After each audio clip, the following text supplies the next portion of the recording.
Ladies and gentlemen, welcome back on into the Blue Collar Psychiatrist. I am the Blue Collar Psychiatrist, and today we're going to talk about getting your act together. Now, I have addressed this in some ways in previous videos, but I want to hammer it home because there are a lot of people out there who are searching in their 20s and their 30s and their 40s and beyond for a compatible mate. And I really, my heart goes out to them because most people would rather not live alone. If they would rather meet someone with whom they're compatible in all ways and find that person and settle down and be done with this damn dating situation, because it is aggravating, it is time consuming, and it is very much unpleasant. And dealing with a whole slew of people over time, it's just not what you want. It just really isn't. And you always think that the best one for you is the next one. And you're only fooling yourself. So what I'm saying to you is this.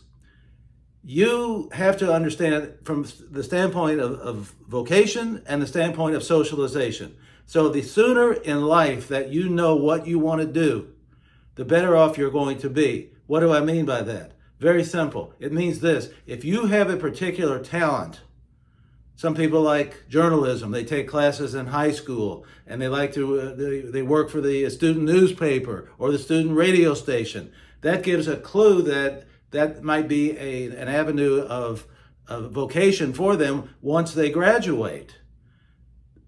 And this is one of the ways that you can know where to go. It may be that you're interested in medicine. You find out, you do some shadowing of doctors, let's say at a hospital, and you realize, hey, I would really like to do this. Then you have an idea. You may have, let's say you have an interest in numbers and mathematics, and you ask an accountant, let's say a friend of yours maybe, can you observe and can you kind of get an idea of what it's like to be an accountant? This is firsthand knowledge. This is not reading out of a book. This is not talking necessarily to a counselor, although some counselors can be helpful. This is sitting right beside someone who is doing something that you might like to do in the future. And so that's what I'm saying. The sooner in life that you can make this decision as to what you like to do and what you're good at. And by the way, these things often go hand in hand. You're good at what you like, and you like what you're good at. And so this is very, very important. Again, we come to the situation of time.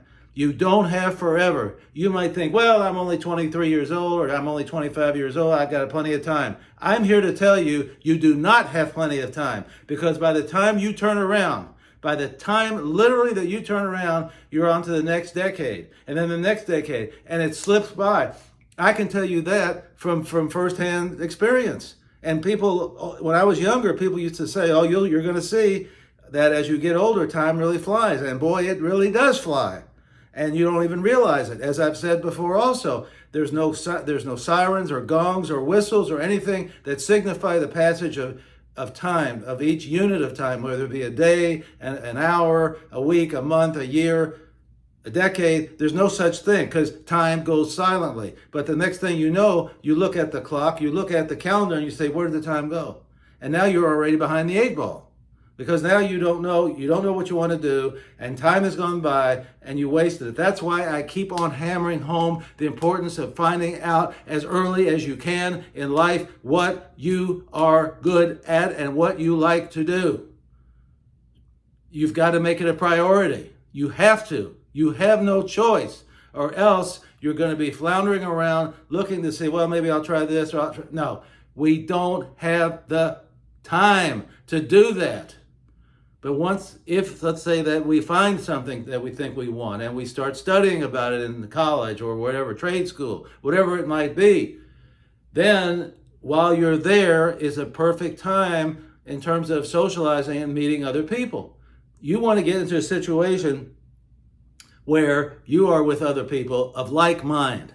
I mean, I've seen people, as I've told you before, in news organizations, nationwide news organizations. And I see, if you go back and look at their biographies, you'll see that they perhaps they met each other while they were working, not necessarily maybe at the same news outlet, but they met each other in that way, in that life, in that world of news. Or it could be in sports, the same thing. They met each other as sports writers or however it might be. And that's, you see, now you've got that going for you. You know that you can see them again frequently, and also you know that they're interested in the same thing that you are, which is a big, big deal.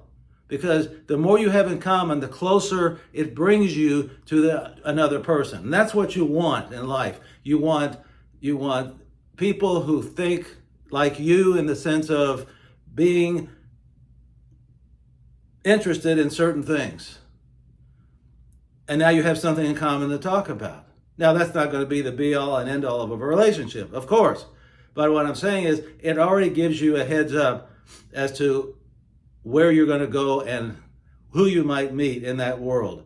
But what I'm saying is finding out your interest, then moving on and learning on about it in a situation like a college or a trade school, wherever it might be, also gives you access to people who have similar interests as you. And so now you've got 2 out of 2 met.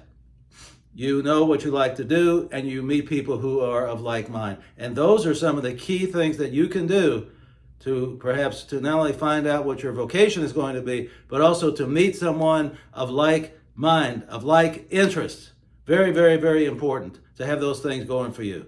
Ladies and gentlemen, I remind you to drink and drink abundantly from the fountain of life. See you next time!